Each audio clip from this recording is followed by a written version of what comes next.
आध्यात्मिक ज्ञान हमें अपने आप के बारे में समझाता है। उसे हम आध्यात्मिक ज्ञान कहें, स्पिरिचुअलिटी कहें, रूहानियत कहें। वो ज्ञान एक ऐसा ज्ञान है जो असलियत क्या है वो हमारी ज़िंदगी में हमें समझा देता है। जब हम इस धरती पर आए हैं, हम सबका एक मकसद है, और वो मकसद है अपने आप को जानना और प्रभु को पाना। जब हम इस ज़िंदगी में जी रहे होते हैं तो हम ये सोचते हैं कि हम शरीर हैं, शरीर होने के नाते कार्य ऐसे करते हैं जो शरीर की बेहतरी के लिए हो। बहुत सी बार इस दुनिया में जीते हम ऐसी भी चीज़ें करते हैं जिससे कि हमारी इंटेलिजेंस बढ़े, दिमाग के काम करने के तरीके बढ़ें, और हम भूल जाते हैं कि हमारे शरीर को और हमारे दिमाग को चलाने के पीछे कुछ ताकत है।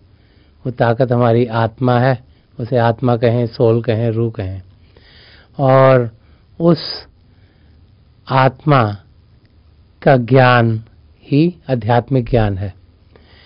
तो अपने आप को जानना कि हम कौन हैं, ये सबसे ज़रूरी है।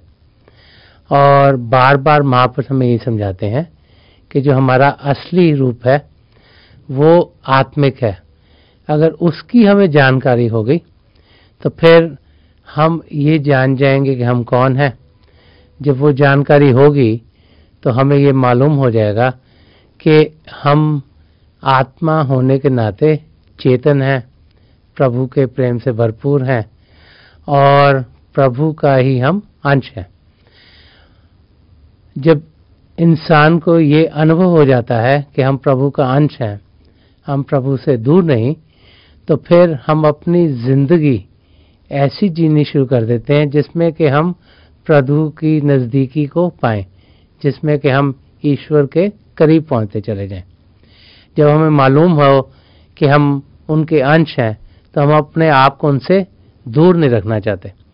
तो फिर ज़िंदगी इंसान एक ऐसी जीता है जिसमें कि उसका ध्यान प्रभु की ओर होता है, और उसकी यही कोशिश होती है कि वो प्रभु की नज़दीकी पाए। जैसे जैसे प्रभु की नज़दीकी हमारी ज़िंदगी में आती है, वैसे वैसे हमारी ज़िंदगी खुशियों से भरपूर होनी शुरू हो जाती है।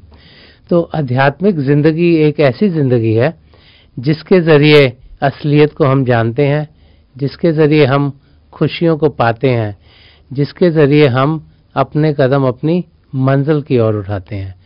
अगर हमारी आध्यात्मिक ज़िंदगी ठीक हो जाती है तो फिर हमारी शारीरिक ज़िंदगी और मानसिक ज़िंदगी खुद ब खुद ठीक हो जाएगी, क्योंकि रूहानी ज़िंदगी के ऊपर ही ये बाकी ज़िंदगी बेस्ड है।